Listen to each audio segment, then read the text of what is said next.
Ang mga automatikong pinto ay bumukas ng dahan-dahan at isang lalaking nasa edad 50 ang pumasok. Naka-jacket siyang lumana, may suot na baseball cap na ibinaba para takpan ang kanyang mukha at nakalubog ang mga kamay sa mga bulsa. Walang nakakakilala sa kanya. Siya si Carlos Santos, ang tagapagtatag at CEO ng buong retail chain. Huminto siya sandali sa pasukan. Pinatingin ang kanyang mga mata sa loob ng tindahan. Magulo ang mga istante at tahimik na gumagalaw ang mga mamimili sa mga pasilyo. Walang mainit na bati, walang magiliw na usapan, walang enerhiya. May kakaibang pakiramdam sa lugar. Mabigat at hindi natural. Sa kabilang bahagi ng checkout lane, may isang babae na nag-i-scan ng mga grocery. Mukha siyang 30, nakatali ng maluwag ang buhok, pula at namamagang mga mata. Pinipilit niyang ngumiti sa bawat mamimili pero nanginginig ang mga daliri niya at nanginginig ang boses. Nagtago si Carlos sa likod ng istante, nagpapanggap na nagbubukas ng canned soup. Pero ang nakita niya ay nagpapatunay ng kanyang mga pangamba. Tahimik niyang pinunasan ang kanyang mga luha gamit ang manggas ng kanyang damit. Umiyak habang nagtatrabaho sa rehistro. Napansin din niya ang isang lalaki, malinaw na manager, na naggalit at sumigaw sa isang tao malapit doon. Doon niya naisip na may sira talaga dito. Nananatili siya sa lugar, nakikisabay sa ibang mamimili. Walang huhulaan na siya ang taong nasa likod ng tatak, ang mismong nagdisenyo ng kilalang pulang-puting sign na nakasabit sa pasukan. Ang Santos's Market noon ay kanyang pagmamalaki at kaligayahan. Dati, naniwala si Carlos na kapag patas ang trato sa mga empleyado, natural na magiging maayos din ang trato sa mga customer. Ang paniniwalang iyon ang nagtulak sa kanya na palawakin ang negosyo sa 18 lokasyon at makabuo ng matapat na mga empleyado. Pero kamakailan lang, nagbago ang lahat. Tumaas ang mga reklamo ng customer. Mukhang malayo ang mga tauhan at kalahati lang ng mga istante ang napupuno. Tapos dumating ang isang nakakabahalang liham, anonymous, na nagsasabing may inaabuso sa loob ng kanyang kumpanya. Hindi pinansin ng mga regional manager ito. Sinisi nila ang mga inis na empleyado na ayaw magtrabaho. Pero alam ni Carlos ang totoo. Kapag kumalat ang hindi kasiyahan sa isang grupo, ibig sabihin, may mas malalim na problema. Naglakad siya sa isa pang pasilyo, ngayon hindi nagpapanggap. Kailangan niyang makita ang lahat sa sarili niyang mga mata. Napakatahimik ng tindahan, kumikilos ang mga tao na parang mga anino, walang nagtatanong, walang usapan sa pagitan ng mga tauhan at mga mamimili, walang bumati sa isang customer. Sa dairy section, magulo ang mga produkto. Sa bread rack, kakaunti lang ang mga piraso na punit-punit na. May isang promotional sign na nahulog at nakahilig ng nakalawit sa tabi ng basurahan. Walang nag-alsa nito. Naglakad si Carlos papunta sa seksyon ng mga gulay. Isang sibuyas ang gumulong sa sahig. Ang balat nito ay unti-unting natutuklap. Yumuko siya para pulutin ito, pero napagtanto niyang walang isang empleyado sa malapit para maibigay niya ito. Noong mga unang araw, pinagmamalaki ang Santos's Market. Bawat umaga, nag-aayos ang mga empleyado sa harap upang salubungin ang mga bisita. Ina-inspeksyon ng mga manager ang bawat lugar para sa kalinisan, ilaw at presentasyon. Ngayon, puro amoy ng lumang kape, maruming sahig at pagod na mukha lang ang naroon. Mahigpit na isiniksik ni Carlos ang kanyang mga kamay sa loob ng kanyang mga bulsa. Hindi katamaran ang nakita niya, mas masahol pa. Isang team na sumuko na. Jennifer! Ang pangalan ay tumunog sa katahimikan parang palo. Lumiko si Carlos, isang matangkad, matipuno na lalaki ang lumabas mula sa stockroom. Naka-black vest na may nakasulat na supervisor sa dibdib. Namumula ang kanyang mukha at pinalaglag niya ang clipboard sa counter. Umiiyak ka na naman habang nagtatrabaho? ang iging ng lalaki. Ilang beses ko nang sinabi, kung hindi mo kayang kontrolin ang sarili mo, umalis ka na. Natunga nga si Jennifer. Nagsumikap siyang lunukin ang luha at mabilis na pinunasan ang kanyang muka. Pasensya na po, kaya ko po ito. Kaya? Bungin ni Mariano ang lalaki. Yumuko siya, binaba ang boses. 2 araw ka na ring absent ngayong buwan. Huwag kang magulat kung mawawala ang shift mo sa susunod na linggo. Tahimik siyang tumango, nakababa ang mga mata. Walang nagsalita. Walang isang kasamahan ang lumabas para ipagtanggol siya.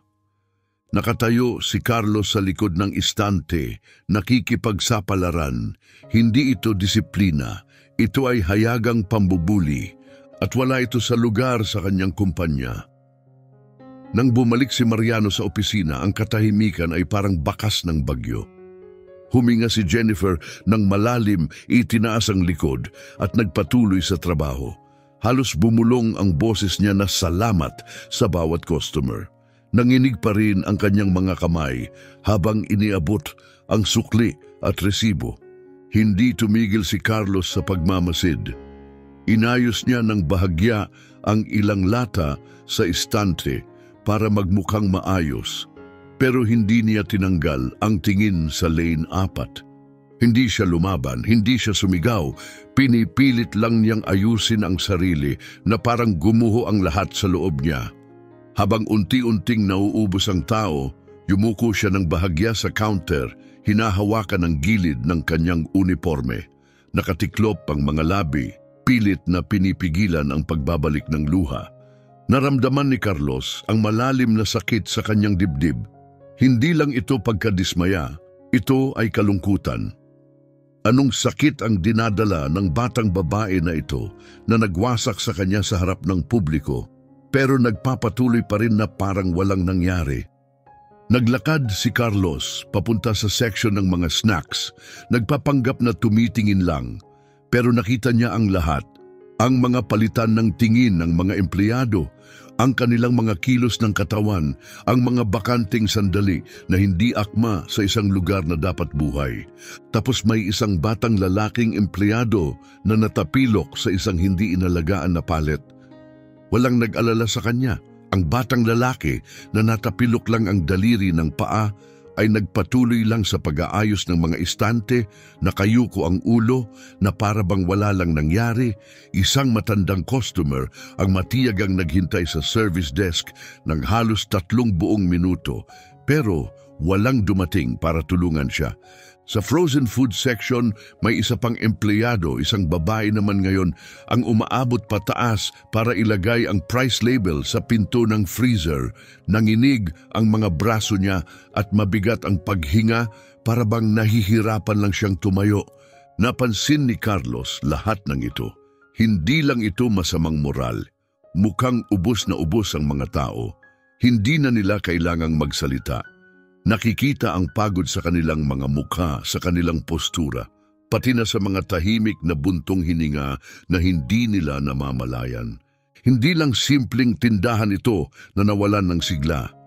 Ito ay isang lugar kung saan tumigil na ang mga tao sa paniniwala na may halaga ang kanilang trabaho.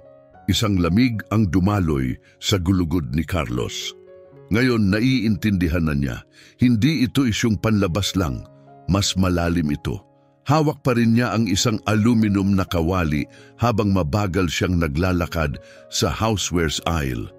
Pero ang isip niya ay hindi sa mga gamit sa kusina, nakabaon ito sa isang sariwang alaala. Naalala niya ang isang meeting ng leadership, ilang linggo lang ang nakalipas. Puno ang mesa ng makukulay na graph at spreadsheets. Pero may isang bagay na tumatak sa kanya, isang simpleng sobre na walang marka. Sa loob ay ilang linya ng maninisin na sulat kamay. May isang tao sa isa sa mga tindahan na pinipilit ng sobra. Pakisuyo, kumilos bago maging huli ang lahat. Pinatawa lang ito ng mga direktor sa mesa. Isa ang nagsabing isang Gen Z worker lang na galit dahil hindi nabigyan ng dagdag sweldo. Ang isa pa ay nagbiro na kung tatanggapin nila ang bawat reklamo ng seryoso, wala silang magagawa.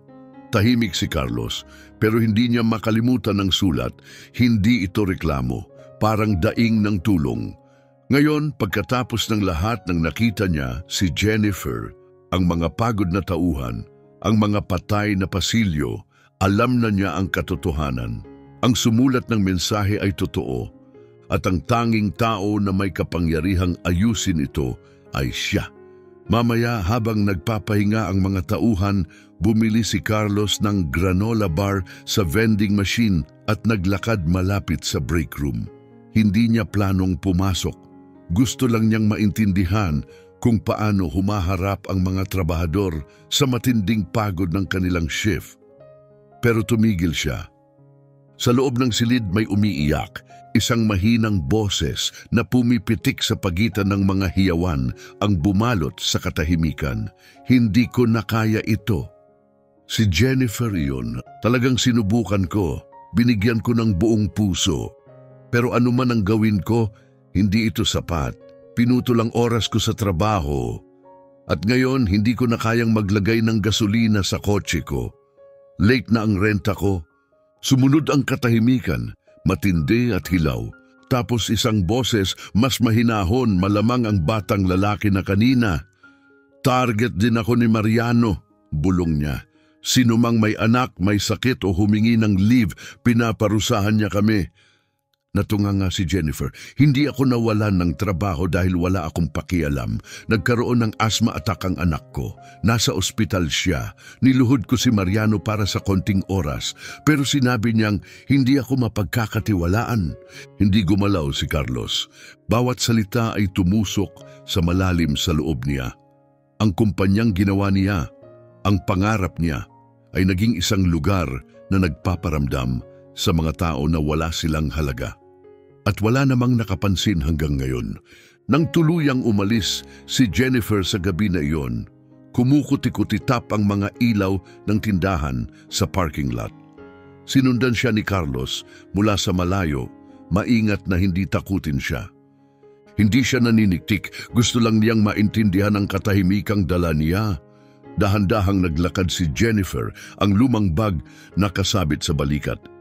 Hindi matibay ang mga hakbang para bang hindi pa tuluyang huminto ang kanyang mga luha. Naabot niya ang isang sirang sedan na may nalalagas na pintura at nakatape na rear window. Binuksan niya ang kanyang pitaka. Ilan lang ang laman nito. Bill ng kuryente, maliit na photo ID, panggupit ng kuko. Binaliktad niya ang pitaka. Ilang barya ang bumagsak sa lupa. Tinitigan niya ito, nanginginig ang mga kamay. Bigla siyang bumagsak, pinilas ang mukha gamit ang dalawang kamay at lumuhod sa bakanteng parking lot, umiiyak ng malakas. Nakatayo si Carlos sa ilalim ng isang puno. Ang mahabang anino niya ay sumasakop sa semento. Pinag-aralan niya ang mga financial report, inaprubahan ang mga budget plan at nireview ang payroll data. Pero hindi pa siya kailanman nakakita ng ganito. Hindi pa niya kailanman nakita ang isang empleyado na umiiyak dahil hindi kayang magmaneho pa uwi. Ang hangin sa gabi ay dumaan sa kanyang balabal, pero hindi niya naramdaman ang lamig. Tanging bigat ng katotohanang nalaman niya ang nadama niya. Nanatiling nakayuko si Jennifer sa tabi ng kanyang kotse, ganap na nag-iisa, ganap na wasak.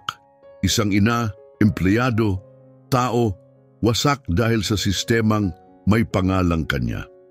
Minsan ay naniwala si Carlos na ang pagiging undercover ay makakatulong para patunayan ang mga datos at ilahad ang mga kahinaan. Pero ngayon, naiintindihan na niya. Hindi na niya kailangan ng patunay. Nakita na niya, narinig na niya, naramdaman na niya. Nilinis ni Jennifer ang mukha, binuksan ang pintuan ng kotse at ipinasok ang susi. Umiingay ang makina, mahina at may usok na kulay abo. Tumigil si Carlos ng ilang segundo, saka tahimik na pumikit. Hindi pa ako aalis, hindi pa. Hindi pa hanggang makita ko ang buong katotohanan. Bukas, babalik siya. Hindi bilang CEO na nagkukunwaring tao, kundi bilang isang part-time na manggagawa na hindi para mag-inspeksyon, kundi para tumayo sa tabi ng mga taong matagal nang nalunod sa katahimikan. Dumating si Carlos ng maaga sa tindahan kinabukasan ng umaga.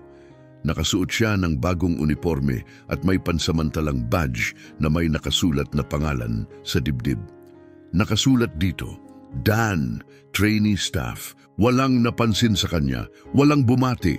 Inatasan siyang magtrabaho sa dry goods section, nag-aayos ng mga estante katabi ng isang payat na batang lalaki na may salamin at magulo ang kayumangging buhok. "Welcome aboard, rookie," sabi ng batang lalaki nang hindi tumitingin. "Ako si Rogelio. Huwag mo nang itanong kung bakit tahimik ang mga tao dito. Mas ligtas lang talaga." Bahagyang tumango si Carlos. Matalas ang bata. Mas marami siyang nakikita kaysa sa ipinapakita. Habang inaayos ang mga kahon ng seryal, mahinang nagsalita si Carlos. "Gaano ka nakatagal dito?" 2 taon, sagot ni Rogelio. "Pero nitong mga huli, may iba na. Ramdam mo parang bumigat ang hangin." Tumingin siya sa paligid, sumandal ng bahagya at ibinaba ang boses. Nilalaro ni Mariano ang schedule ng mga tao. Mahigpit ang rotation. Kung may mga anak ka o personal na problema, napuputol ka. Pero kung tahimik ka lang, dagdag oras ang binibigay. Nakangisi si Carlos. Hindi lang mismanagement ang nangyayari, sinasamantala ito. Hindi masyadong nagsalita ang batang ito, pero ang mga salita niya ay parang talim. Dahan-dahan inayos ni Carlos ang isang kahon ng pasta at tinanong, "Paano naman si Jennifer?" Tumigil si Rogelio, tumingin sa kanya tapos umungol. Marahil siya ang pinakamasipag sa buong tindahan, pero nakaligtaan niya ang ilang shift dahil nagkaroon ng asthma attack ang anak niya. Mula noon, gustong-gusto siyang pabagsakin ni Mariano. Tumingin si Carlos. Asthma attack? Oo, nangyari sa gabi. Nasa ospital ang anak niya. Sinabihan niya sila ng maaga, nag-request pa ng shift change pero walang tumulong. Nakaligtaan niya ang shift at yun na yun, pinutulan ng oras. Hawak ni Rogelio ang isang kahon ng baking powder, mas mahigpit ang pagkakahawak. Ngayon, halos 15 oras lang siya kada linggo. Hindi pa sapat para sa renta, lalo na sa gamot ng anak niya. Ramdam ni Carlos ang bigat sa dibdib, 15 oras. Yung numerong iyon ay dumating sa mesa niya kamakailan lang. Inaprubahan niya, akala niya bahagi lang ito ng efficiency restructure sa Store 7. Pero ngayon nakita niya ang totoo.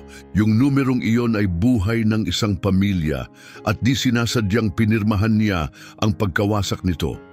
Nang gabi, tahimik na pumunta si Carlos sa side office kung saan nakatago ang internal system ng tindahan. Habang nagsisimula ang night crew ng kanilang shift change, ginamit niya ang sandaling iyon para mag-login gamit ang technical support account na itinabi niya para sa emergencies pero hindi kailanman nagamit hanggang ngayon. Nag-load ang system. In search ni Carlos, Jennifer Owens. Lumabas ang calendar na nagpapakita ng schedule niya sa mga nakaraang buwan. Unang buwan, 32 oras kada linggo. Pangalawang buwan, 24 na oras. Kamakailan lang, 15. Ngayong linggo, 9 na lang. Tiningnan niya ang internal comment section. Isang linya ang tumatak, unreliable, not priority for scheduling.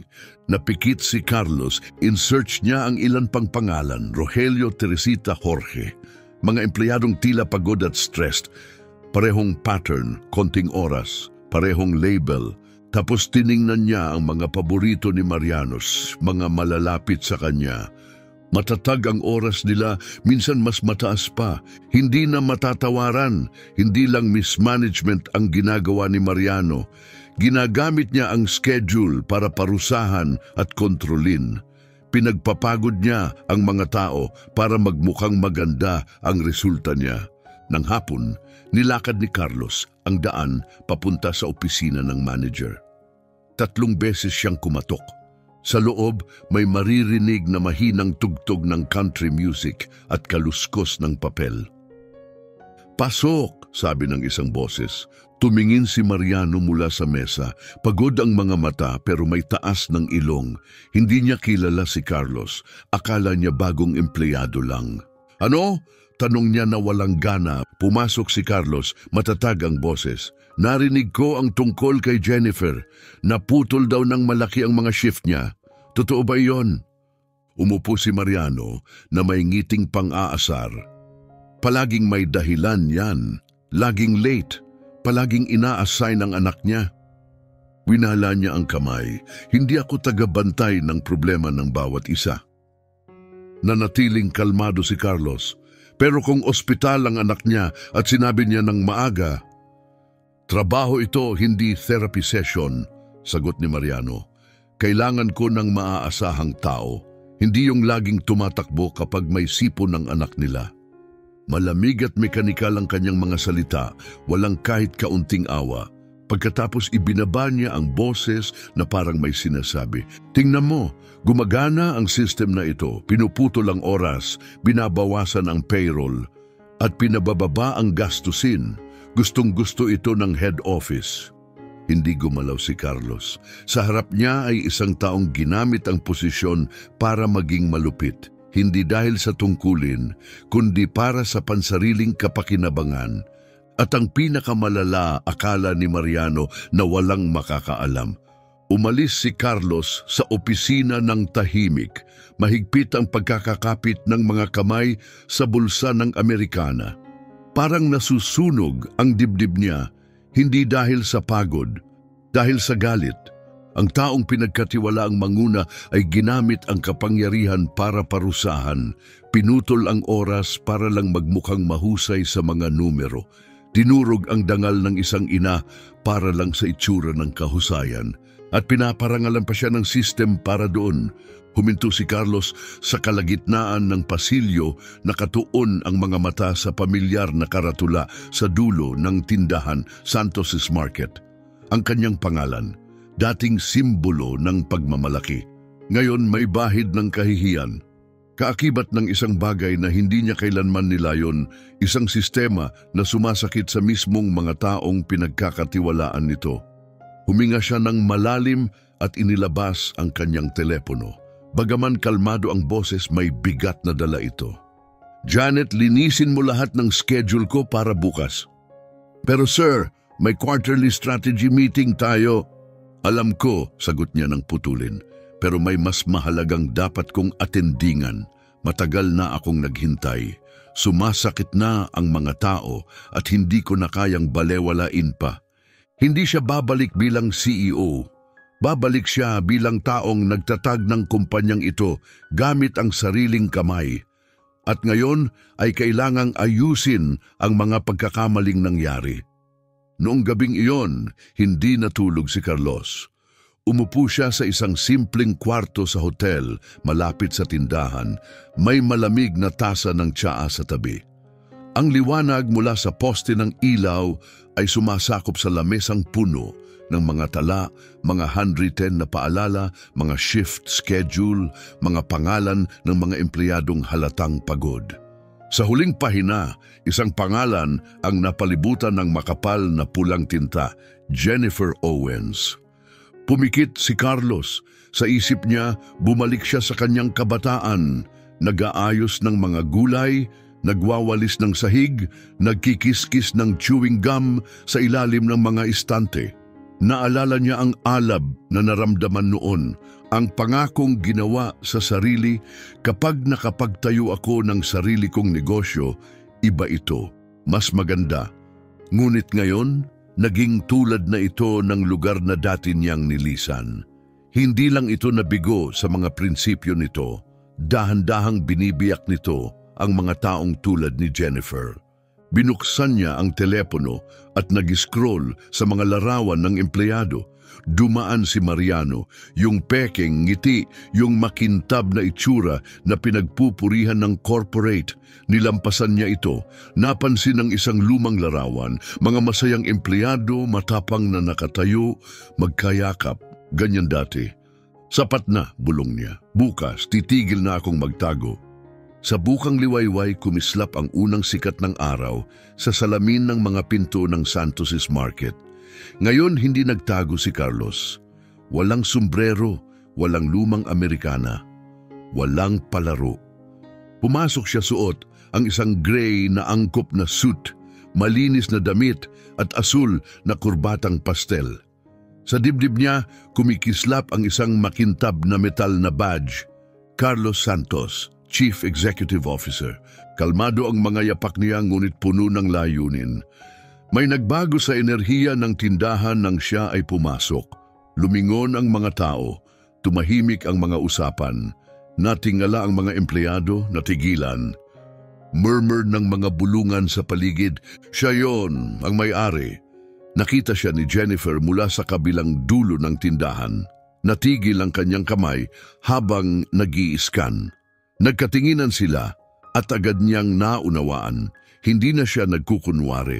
Naglakad si Carlos nang may layunin papunta sa service counter. Sa likod nito ay si Mariano, umiinom ng kape, mumurming nagbubuklat ng shift roster. Hindi pa niya napapansin ang pagbabago sa paligid. Hindi ang katahimikan, hindi ang mga titig na naka-freeze. Hindi siya tumingin hanggang ang anino ni Carlos ay lumapat sa counter. Makintab na leather na sapatos, hindi pamilyar. Magandang umaga. Ang boses ay maayos, malakas, tulis ng isang talim sa ilalim ng balahibo. Namulat si Mariano, naiinis. Sino ka? Binuksan ni Carlos ang Amerikana at inilabas ang badge. Kumikinang na metal, mga titik na nakaukit ng may autoridad, Carlos Santos, Chief Executive Officer. Nanginginig ang mga kamay ni Mariano, nanginig ang tasa ng kape, bumuka ang mga labi. Sandali, ikaw? Oo, mahinang sagot ni Carlos, matatag ang tono. Ako yung nakakita ng lahat at gusto kong makausap ang manager ng tindahan. Nawala ang kulay sa mukha ni Mariano. Lumingon siya sa paligid, naghahanap ng suporta. Pero walang gumalaw, walang ngumiti, walang nagsalita. Sumandal ng bahagya si Carlos, lumambot ang boses, ngunit tumama na parang bakal. Kailangan nating mag-usap tungkol sa paraan ng pagtrato mo sa aking mga tao. Lumayo si Mariano nang hindi sinasadya. Sinubukan niyang mag-recover, ngunit natutulala ang mga salita. Kaginoo, siguro nagkamali lang po tayo sa pagkaintindi. Ginagawa ko lang po ang kailangan para mapatakbo ang tindahan. Hindi kumilos si Carlos sa titig niya. Sinasabing pagpapatuloy ang pagputol ng oras para sa isang ina na ospital ang anak ay pagpapatakbo. Parang bumaba ang temperatura. Paligid nila tumigil ang lahat. Sumilip si Rogelio mula sa pasilyo. Nakatayo si Jennifer sa likod ng rehistro, nakahawak ang hininga. Alam mong sino ang nahihirapan, dagdag ni Carlos. At sa halip na suportahan sila, pinarusahan mo. Sinubukan ni Mariano ang isang mahina ng ngiti. Cost optimization lang ito. Pinutol siya ni Carlos ng malamig. Pinaganda mo ang sakit. Galing sa buwan ng budget ang pera. Sapat na, mariing putol ni Carlos. Dahan-dahan siyang huminga at itinaas ang kamay, nakabuka at matatag. Hindi ako pumunta rito para makipagtalo. Natungal si Mariano, ang mga mata niya'y nagmamadaling tumingin sa paligid ng labi, umaasang may sasalo sa kanya, ngunit walang gumalaw. Dumating ako para kunin ang mga susi, sabi ni Carlos. Nagalinlangan si Mariano, mabagal, halos ayaw. Inilabas niya mula sa kanyang bulsa ang isang singsing ng mga susi at inilagay ito sa palad ni Carlos. Nagkakamali ka, mahinang bulong niya habang nakasikip ang mga ngipin. Ang mga taong ito ayaw lang talaga magtrabaho, gusto lang nila ng ayuda. Tumingin si Carlos sa kanya ng matatag. Nagtrabaho sila, sabi niya, ngunit may pasaning hindi mo kailanman naramdaman. Habang lumalayo si Mariano, tumalbog ang kanyang mga sapatos sa tile. Lumingon si Carlos sa mga empleyadong nanatiling nakapirmi, halong kalituhan, takot at banayad na pag-asa ang mga mukha. Gusto kong makipag-usap sa inyong lahat, sabi niya, 10 minuto sa break room. Walang nagtanong, walang nagtaka, basta inalis nila ang mga gawain at sumunod. Hindi pa kailanman napuno ng ganito karaming tao ang break room. May umuupo, may nakatayo, ilan ay nakasandal sa mga dingding. May alikabok pa sa mga kamay nila, ngunit nakatuon ang lahat ng mata kay Carlos. Walang mikropono, walang podium, siya lang. Ako si Carlos Santos, panimula niya, ang tagapagtatag ng tindahang ito. At nabigo ako sa inyo, sa mga taong nagpapatakbo nito. Ang pinakamahalagang bahagi ng negosyo ay kayo at pinayagan kong kayo'y apiin. Tumahimik ang silid, may mga mata na namumugto. Sa sulok tahimik na nakatayo si Jennifer, niyayakap ang sarili. Lumalakas ang boses ni Carlos. Nakita ko ang nangyari dito. Narinig ko ang inyong mga kwento at pinaniniwalaan ko ang bawat salita. Magsisimula ngayon, magbabago ang lugar na ito at ang pagbabago ay magsisimula sa pagtatalaga ng isa sa inyo na mamuno. Lumingon siya kay Jennifer. Kung handa ka, nais kitang italaga bilang assistant manager ng tindahan. Lumalalim ang katahimikan. Nabilib si Jennifer, mahigpit ang kapit sa gilid ng kanyang uniforme. Tumingin siya sa paligid na parabang naghahanap ng ibang tao na tinutukoy. Ako? Bulong niya halos di makapaniwala. Tumango si Carlos. Oo, buong tiwala, buong responsibilidad. Ginagawa mo na ang trabaho, panahon na para gawing opisyal ito. Pumulupot ang mahinang usapan sa silid. Siya, bulong ng isang tao. Talaga? Halos di marinig ang boses ni Jennifer. Pero may mga report ako. Umiiyak ako sa harap ng mga customer. Sinabi nilang hindi ako matatag. Ngumiti ng banayad si Carlos. Pero pumunta ka pa rin. Nagtrabaho ka pa rin. Sinusuportahan mo ang iyong koponan. Nanatili kang mabait. Hindi ka sumuko. Kahit walang tumindig sa tabi mo. Iyan ang tunay na pamumuno. Kumagat si Jennifer sa labi. Kumikislap ang mga mata. Nanginginig ang mga balikat. Nang magsalita, mahina, ngunit matatag ang tinig. Kung naniniwala ka sa akin, gagawin ko ang aking makakaya. Lumalalim ang ngiti ni Carlos. Nagawa mo na iyon. Ngayon, ipagpatuloy mo lang. Habang unti-unting umuubos ang tao sa break room, tumunog ang pinto ng opisina sa likod. Nakatayo si Jennifer sa loob ng opisina ng manager. Hindi dahil sa takot, kundi dahil hindi niya alam kung saan magsisimula. Nananatili ang alaala ng dating naninirahan doon, amoy ng lumang kape, murang pabango at malamig na hangin. Umupo siya sa swivel chair, luma at nagkakahiwa-hiwalay ang balat. Kumaluskos ang gulong nang umikot siya. Sa harap niya, kumikislap ang screen ng computer sa opisina. Binuksan niya ang staff scheduling program at nag-iba ang ekspresyon niya sa nakita. Isa-isa lumitaw ang mga pattern. Teresita, alas 10 ng gabi hanggang alas 6 ng umaga. 5 magkasunod na gabi. Jorge, late shift na nagtatapos alas 10 ng gabi, kasunod ang early morning shift sa alas 7 ng umaga. Kasi walang naka-assign na shift, tala madalas na pagliban dahil sa pag-aalaga ng bata.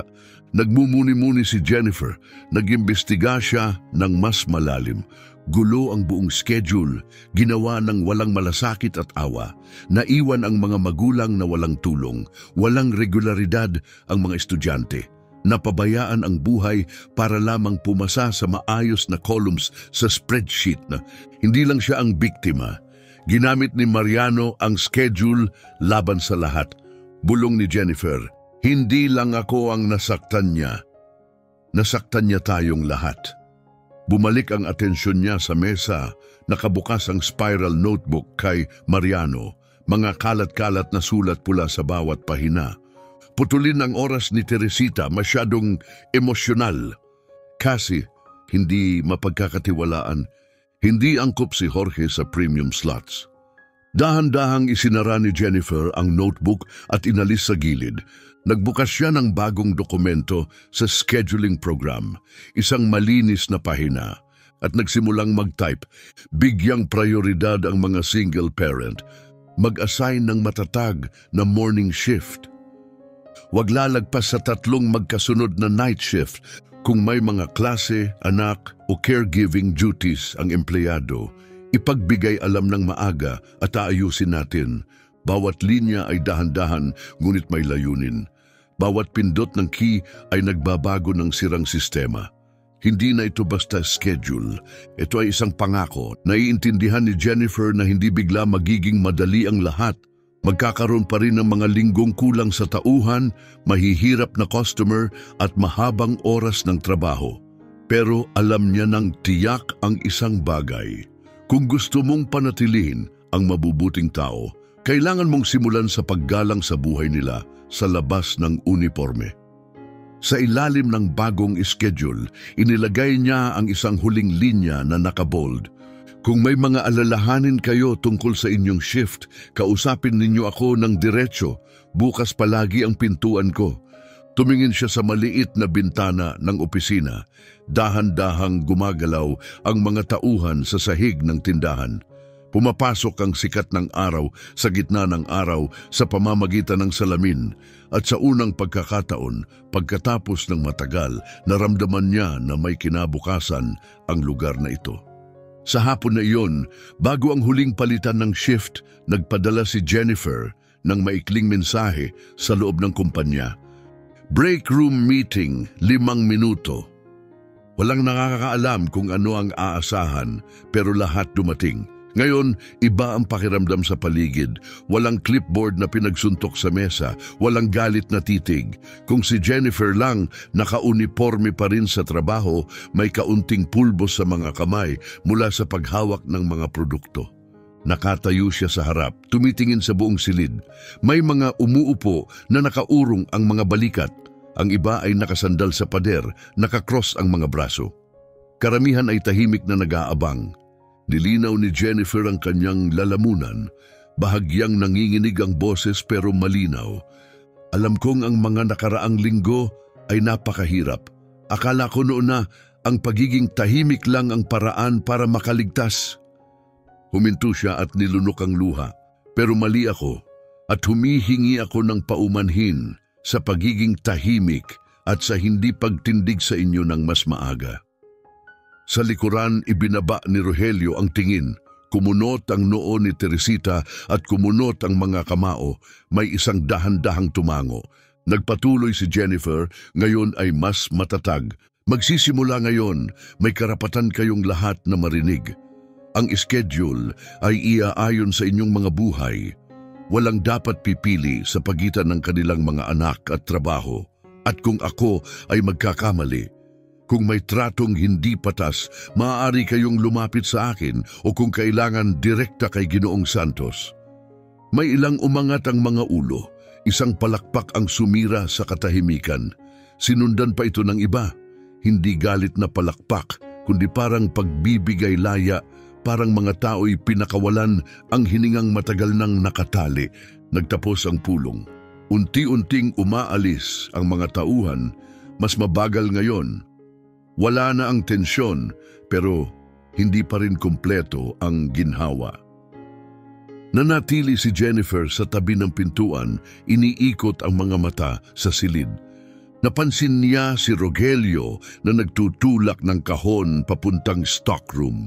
Ang mga makikitid na balikat niya ay tila mabigat pa rin, parang isang taong sanay ng hindi napapansin. Rogelio, mahinang tawag niya. Lumingon siya, nagulat. Oh, may problema ba? Lumapit si Jennifer. Tumulong ka ba kay Teresita sa pag-orient ng bagong miyembro ng team ngayon? Kinuskos ni Rogelio ang likod ng liig, nahihiya. Medyo, pero hindi talaga ako taong mahilig sa tao. Ngumiti si Jennifer. Sabi ni Mariano dati, hindi ka bagay sa harap ng tindahan. Pero ganun din ang sinabi niya tungkol sa akin. Nagtaka si Rogelio. Nakita ko kung paano mo tratuhin ang mga katrabaho mo, sabi niya. Matiyaga ka, mabait ka, maingat ang pagsasalita mo. Yan ang gusto kong makita ng mga customer namin. Nag-alinlangan siya. Ibig mong sabihin, Gusto kong mapasama ka sa floor, makipag-usap sa mga customer. Ako mismo ang magtuturo sa'yo simula bukas. Tumayo siya sandali, iniisip ang sinabi, saka tumango ng dahan-dahan. Isang pagtango ng isang taong hindi inaasahan na mapipili. Ilang araw lang ang lumipas, pero may nagsimulang magbago sa Santos's Market. Hindi ito maingay, hindi ito mahika, pero totoo. Sa frozen aisle, may isang matandang babae na naglalakad. Hindi sigurado kung saan hahanapin ang isang bagay. Lumapit si Rogelio na may mahinahong ngiti. "Ma'am, maaari ba kitang tulungan?" Ngumiti ang babae, medyo nagulat. Matagal na mula nang may nagtanong sa akin sa isang tindahan ng ganito. Malapit sa fruit display, mahinahong umawit si Teresita kasabay ng musika habang inaayos ang mga mansanas. Sa unang pagkakataon, pagkatapos ng ilang linggo, tila siya ay kalmado. At naglalakad si Jennifer sa mga pasilyo, hindi nakayuko, hindi nagtangkang maglaho, hindi na siya nagtatrabaho para lang makaligtas. Nagtatayo siya ng isang lugar na dapat pagkatiwalaan. Isang empleyado ang nagdala ng mga grocery palabas para sa customer nang hindi pinakiusapan. Isa pa ang inayos ang nalaglag na karatula ng walang pag-aalinlangan. Sa malayong dulo ng tindahan, tahimik na nakatayo si Carlos, nanonood. Hindi siya nagsusulat ng tala. Hindi niya kailangang gawin iyon. Makikilala mo ang tunay na pagbabago, hindi sa spreadsheets, kundi sa mga mata ng tao at sa galaw ng kanilang mga paa sa isang lugar na sa wakas ay ligtas na. Isang linggo ang lumipas, bumalik si Carlos. Walang ingay, walang press. Isang lalaking naka-pale blue na shirt, may Amerikana sa balikat, naglalakad sa tanghali. Naglakad siya sa pangunahing pasilyo, yung dati ay tahimik at puno ng pagkatalo. Ngayon, maliwanag, kumikintab ang mga sahig. Puno ang mga istante, higit pa riyan ibang-iba ang hangin. Tinutulungan ni Rogelio ang isang matandang babae na ilagay ang mga bag sa kanyang cart, nakangiti ng madali. Sa register 3, tumatawa si Teresita kasama ang bumabalik na customer, kumikislap ang kanyang buong mukha. At sa register 4, lumuluhod si Jennifer sa tabi ng isang bata na nakapila. Iniabot sa kanya ang sticker na hugis oso. Nagalok ang ina ng bata ng isang pasasalamat ng ngiti. Tahimik na nakatayo si Carlos sa likuran ng tindahan. Walang lumingon, o kung may lumingon man, walang reaksyon. At iyon ang gusto niya, kasi ang tunay na pamumuno ay hindi maingay. Ang pinakamainam ay tahimik na umalis. Alam na may iniwang mas mabuti. Ngumiti siya, at ngayon hindi dahil obligasyon. Totoo ang ngiti. Nilakad niya papunta sa checkout lane 4, kung saan kakapagtapos lang si Jennifer tumulong sa isang batang ina na nagdadala ng groceries palabas. Lumiko siya at nagulat. Hindi ko inakala na nandito ka ngayon. Bahagyang tumango si Carlos, mabait ang mga mata. Hindi ko rin inakala na makikita ko ang lugar na ito ng ganito, ng ganon kabilis. Tumingin si Jennifer pababa, mahinhin, halos nahihiya. Sinusubukan ko lang gawin ang tama. Hindi ko palaging alam kung paano. May mga araw na natutulala ako. May mga araw na muntik na akong sumuko. Pinagmasdan siya ni Carlos ng sandali. Alam ko, mahinang sabi niya, pero ang mahalaga, hindi ka sumuko. Lumapit siya ng bahagya, mas malambing na boses. At para malaman mo, hindi kita binigyan ng posisyon na ito. Karapat-dapat mo ito. Sa bawat pagkakataong bumangon ka, kahit masakit. Nakatayo si Jennifer, basa ang mga mata, nanginginig ang boses ng bahagya. Akala ko dati na isa lang akong piraso sa makina, napapalitan. Umiling si Carlos. Ika'y dahilan kung bakit naniniwala akong may magandang kinabukasan pa ang kumpanyang ito na dapat ipaglaban. Sandali, nawala ang ingay ng tindahan. Walang tugtog sa background, walang slogan. 2 tao lang, bawat isa'y may sugat mula sa magkakaibang laban, nagtagpo sa gitna. Sa gabi, isinara ni Jennifer ang pinto ng opisina sa likod niya. Pumailan lang ang liwanag ng paglubog ng araw sa lumang plastic na blinds, bumabagsak na parang gintong liwanag sa kwarto. Pareho pa rin ang lugar na ginamit ni Mariano, pero nagbago ang hangin. Wala nang presyon, wala nang takot. Umupo siya sa mesa pero hindi binuksan ang screen. Sa halip, kumuha siya ng malinis na papel at tinakpan ito sa pader sa ibabaw ng monitor ng computer. Ang unang linya na isinulat niya ay nakabold, matapang. Ang schedule ay dapat sumuporta, hindi magparusa. Sa ilalim nito, inilagay niya, makinig muna, ayusin pagkatapos. Bawat oras ng trabaho ay bahagi ng buhay ng isang tao. Walang dapat umiyak dahil natatakot mawalan ng trabaho. Ang mabubuting tao ay hindi kailangan kontrolin, kundi kailangan ng tiwala. Umakyat siya ng tingin, huminga ng malalim. Tiningnan niya ang papel at saka ang sarili sa salamin ng locker. Maayos ang buhok niya, malinis ang uniforme. Nasa kanyang mga mata pa rin ang bigat ng mahihirap na araw, pero hindi na ito para sa isang taong takot magsalita. Ngumiti siya, mahina, totoo. Wala nang kailangan na titulo, wala nang palakpak. Isa lang tahimik na pangako na walang sino man sa kanyang koponan ang kailanman mararamdaman na nag-iisa na muli. Mamaya sa gabi, umalis ang huling customer at ang mga automatikong pinto ay dahan-dahang nagsara. Sa loob, nilambot ang ilaw para sa gabi. Nakatayo si Jennifer sa checkout lane 4, ang mismong counter kung saan muntik na siyang bumagsak dati. Tumingin siya sa paligid.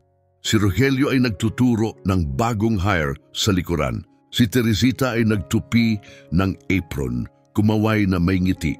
Wala na si Carlos pero naramdaman niya ito sa malapit. Nanonood, hindi bilang boss, kundi bilang taong nagbigay ng kinabukasan sa bagong mga kamay. Dahan-dahang huminga si Jennifer. Pinatay niya ang ilaw sa lane, lumabas sa harapang pintuan at nilakad papasok sa gabi. Sa daan pa uwi, huminto siya sa gasolinahan. Ngayon, hindi na walang laman ang pitaka niya. Hindi na nanginginig ang mga kamay niya. Pinuno niya ang tangke, bumalik sa kotse at tumingin sa anak niya. Mahimbing na natutulog sa likod. At ngumiti siya, hindi dahil sa titulo, hindi dahil sa papuri, kundi dahil pinili niyang hindi sumuko. Isang mainit na boses ang umalingaw-ngaw, matatag at kalmado. Minsan ang pag-ayos ng isang malaking bagay ay nagsisimula sa pakikinig sa isang boses lang. At minsan, ang pinakamalakas ay ang taong bumagsak sa gitna ng shift, pero bumalik ulit kinabukasan. Nawala ang larawan sa itim. Tapos lumitaw ang isang linya. Kung nakita mo ang sarili mo sa kwentong ito, mag-iwan ng tuldok sa mga komento. Nakikinig kami.